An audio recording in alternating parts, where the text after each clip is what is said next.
नमस्कार। मेरे यहाँ पास में यहाँ पे 48-49वें वर्ष व्यक्ति हैं ये, और इनके बारे में इनका हाथ देखने के लिए जा रहा हूँ। तो चलिए मैं इनके हाथ के बारे में बात करता हूँ।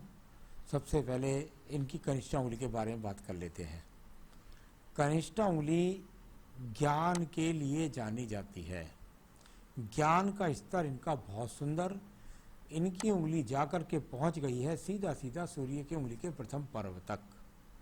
उंगली पर जैसा मुझे यहाँ से चमक रहा है तो यहाँ पर चक्र का निशान भी दिखाई देता है। अच्छी ग्रहण शक्ति है, अच्छी भाषा शैली है, सुंदर विचार है और बुढ़ापे तक सुंदर इनकी याददाश्त रहेगी।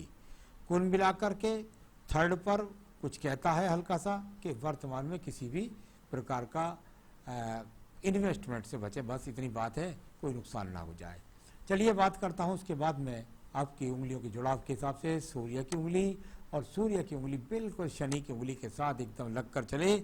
ऐसा व्यक्ति अपने जीवन के अंदर परिवार से मजबूती पाता है, परिवार का सहयोग करता है, माता पिता की बुढ़ापे तक सेवा करता है, भाई बहनों से अपनी तरफ से किसी तरह का विवाद नहीं करता है और सुंदरता के साथ में अपने जीवन को व्यतीत करता है। इस पर किसी प्रकार के कोई बदनामी के योग नहीं, किसी प्रकार से अनावश्यक रूप से क्रोध आने के योग नहीं, किसी भी प्रकार से व्यक्ति को आंखों से संबंधित किसी रोग का दिखाई भी नहीं पड़ता। तो यहाँ कुल मिलाकर सम्मान भी ठीक ठाक है और कार्य क्षेत्र भी ठीक है। आइए बात करते हैं शनि की उंगली के बारे में। शनि की उंगली और तीनों प्रारूप बहुत ही मजबूती के साथ है। प्रथम पर्व पर कोई शंका सा चित्र नजर आता है, साथ ही साथ सेकंड पर्व पर किसी प्रकार की दूषित रेखा नहीं है और थर्ड पर्व भी पूरी तरह से मजबूत है। कहीं पर पैसा डूबने के कोई योग नहीं दिखाई देते, किसी प्रकार का कोई कर्ज से डूबने के योग दिखाई नहीं देते, किसी प्रकार से कोई धन की बहुत ज़्यादा लॉस के चिन्ह यहाँ पर नजर नहीं आ रहे हैं। कुल मिलाकर सभी पर्वत सामान्य हैं। शनि की ढैया और 7.5 में आपको ज़्यादा परेशानी का सामना नहीं होगा। आइए बात करते हैं इसके बाद में आपके पर उंगली की, और वो है आपकी बृहस्पति की उंगली। बृहस्पति की उंगली और बहुत ही इसका स्वरूप देखता हूँ तो बिल्कुल निश्चित रूप से संतान का पूर्ण सुख सहयोग, पत्नी का पूर्ण सुख सहयोग, साथ ही साथ जब थोड़ा सा टर्न लेकर के ऊपर शंख बन जाए उंगली पर हल्की सी लकीर खिंच जाती है तो व्यक्ति का जानकारी में विवाह भी हो जाता है।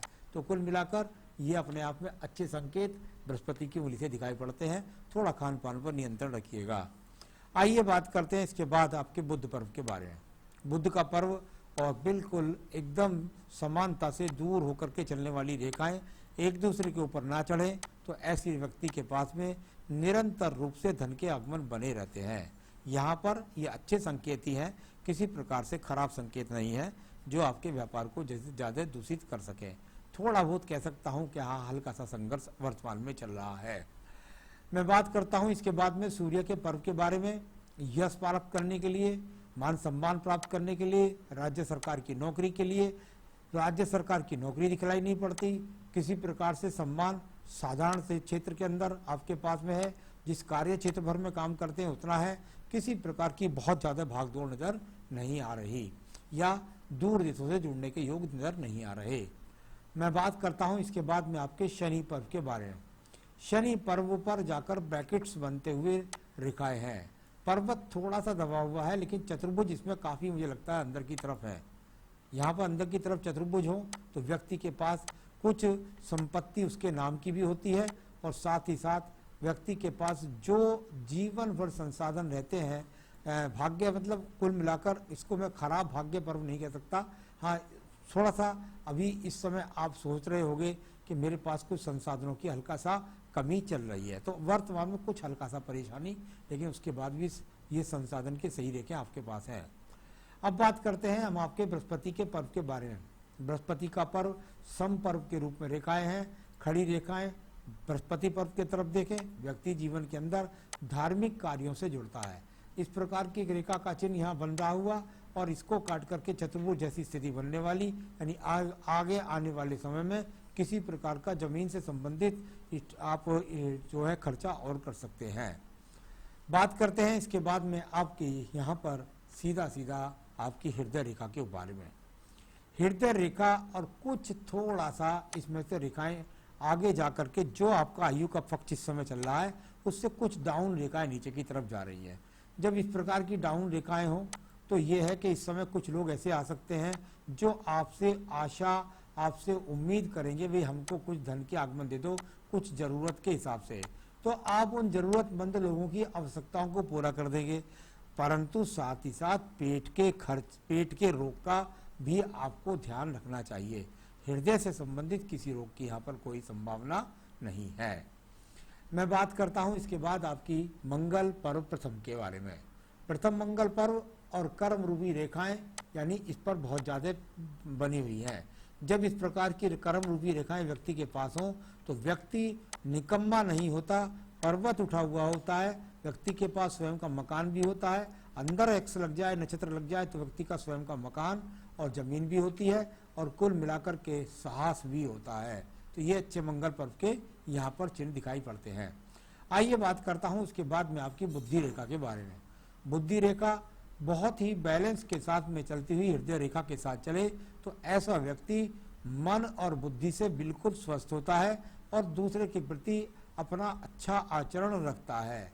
बुद्धि रेखा पर किसी प्रकार का दीप नहीं है, किसी प्रकार की मानसिक स्थिति में कोई कमजोरी नहीं है, गलत निर्णय नहीं लेते हैं। इससे निकल करके ये वाली रेखा जब हृदय रेखा को छूती है तो व्यक्ति अपने परिवार के लोगों को बहुत ज़्यादा प्यार करता है। ऐसी रेखाएं आगे जाकर के भी दिखाई पड़ती है, एक यहाँ पर इससे निकलती हुई, यानी व्यक्ति अपने परिवार के अंदर काफ़ी प्यार करता है। लेकिन नीचे वाली जो रेखा काट रही है उसका मतलब होता है जीवन में 36वें वर्ष में कोई बड़ी उठापटक का सामना हुआ होगा, तो उस समय हो सकता है कुछ लॉस का सामना हुआ हो। तो ये पिछली बात है। अब बात करूंगा मैं इसके बाद आपके द्वितीय मंगल पर्वत के बारे में। द्वितीय मंगल पर्वत जीवन के अंदर झगड़ों के लिए, झंझटों के लिए, मुकदमों के लिए जाना जाता है।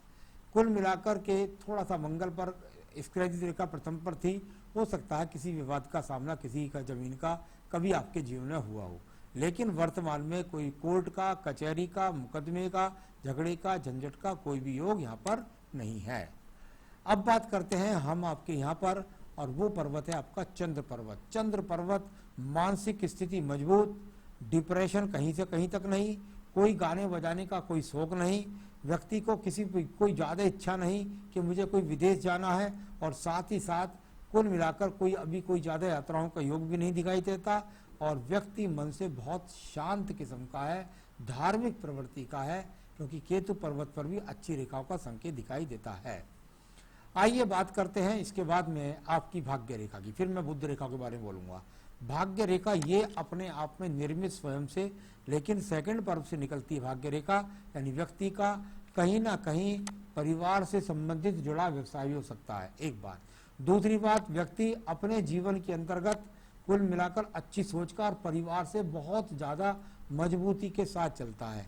इससे बुध रेखाएं की शाखा भी है निकलने वाली, यानी कि परिवार से सिर्फ ऐसा ही नहीं कि सहयोग मिलेगा, बुद्धि का भी सहयोग मिलेगा और उससे व्यक्ति आगे अपने जीवन में बढ़ेगा। जहाँ पर आपकी रेखा इस समय वर्तमान में पहुँच रही हैं, उसके बाद आपका क्या फल होगा मैं आपको अब सवालों में जवाब दूंगा। तो ये अपने आप में अभी तक व्यापारिक रेखा हिसाब से ठीक दिखाई पड़ती है। इसके बाद बात करते हैं हम आपके यहाँ पर सीधा शुक्र पर्व के बारे में। काफ़ी चौड़ा शुक्र पर्व जब चंद्र पर्वत से ज़्यादा हो जाता है, व्यक्ति को पैतृक संपत्ति मिलती है। साथ ही साथ इसके अंदर बहुत ऊर्जात्मक रेखा एक दूसरे को कर रही है, वो मार्बल्स रेखा है, किसी प्रकार की कोई झगड़े झंझट का योग यहाँ पर नजर नहीं आता। सामान्य रूप से संसाधन और सामान्य रूप से संतान का सुख सहयोग भी आपको प्राप्त होता रहेगा। आइए बात करता हूँ आपकी आयु रेखा के बारे में। आयु रेखा बहुत ही मजबूती के साथ दो मुखी जाकर के हो गई है लास्ट में। मैंने कहा है कि जब इस प्रकार की रेखा हो जाए तो व्यक्ति का बुढ़ापा बहुत ही ज़्यादा सुंदर होता है। यानी कि बुढ़ापा कैसा रहेगा, अगर इस बात को कहते हैं तो कहते हैं बुढ़ापे में सारी चीज़ है, पोता भी है, पोती भी है, मकान भी है और कुल मिलाकर संसाधन भी है, वो सारी चीज़ आपको बुढ़ापे तक मिलेंगी। आयु रेखा वर्तमान में लगभग 78 से 80 वर्ष की है, तो ये बहुत सुंदर रेखा आगे भी बढ़ती रहती हैं। तो ये तो मैंने एक हाथ को तरीका हुआ पढ़ने का, और उसको मैंने आपकी रेखाओं को पढ़ा, उनके फलों को पढ़ा। आइए बात करते हैं आपके सवालों पर। सबसे पहले पूछा है आपने व्यापार कैसा रहेगा। मैंने कई जगह से देख लिया, कृपया करके आने वाले 2 साल में किसी बड़े खर्च से बचिएगा, क्योंकि एक रेखा यहाँ पर जहाँ वो बुद्धि रेखा बन रही है तो उसके नीचे थोड़ी सी स्क्रैचेज बनाने वाली रेखाएं भी है, हल्की सी। ये आपके इसी 49वें वर्ष से लेकर 51वें वर्ष तक यहाँ किसी प्रकार के बड़े इन्वेस्टमेंट से बचिएगा, क्योंकि यहाँ मुझे किसी प्रकार से ऐसा लगता है गलत कदम उठाने से आपको खर्च का बड़ा सामना करना पड़ सकता है। तो इससे बचना है आपको आगे आने वाले 2 सालों में। तो व्यापार अभी वर्तमान की स्थिति तो व्यापारों की सबकी डाउन है, लेकिन आपको आने वाले समय में कोई बड़ा खर्च नहीं करना है और संभल करके चलना है 2 साल में। धन का योग कैसा रहेगा? ये कोई खराब हाथ नहीं है, भगवान की कृपा से सभी संसाधन आपके बने रहेंगे। बुढ़ापा बेहतरीन बता दिया मैंने। औलाद के सुख के लिए बृहस्पति पर्व अच्छा है आपका, आपको बुढ़ापे तक सुख सहयोग पूरी तरीके से बच्चों का मिलेगा। स्वास्थ्य एवं आयु, आयु रेखा आपकी बता चुका हूं, और स्वास्थ्य में वर्तमान में कुछ पेटों के रोग मैंने बताई दिए आपको, उस पर जरा आपको थोड़ा सा ध्यान रखना है। योगा करना है, प्राणायाम करना है, बस कोई बड़े बड़े रोग की बात नहीं है। मान सम्मान के लिए सूर्य पर्व आपके समर्थन में है। बृहस्पति पर भी किसी प्रकार की खराब रेखा नहीं, उंगलियों पर किसी प्रकार के कोई भी यहाँ पर आपके सम्मान में कमी के योग नहीं। यानी वर्तमान की स्थिति में मैं कह सकता हूँ कि कहीं भी आपको मान सम्मान में भी कमी का सामना नहीं करना पड़ेगा। क्या करें आप, जो अपने जीवन के अंदर आप मानसिक स्वस्थ भी रहें और साथ ही साथ तरक्की भी प्राप्त करते रहें। आपका नग बनता है एक बेहतरीन सा पन्ना, इस उंगली में पहनिएगा।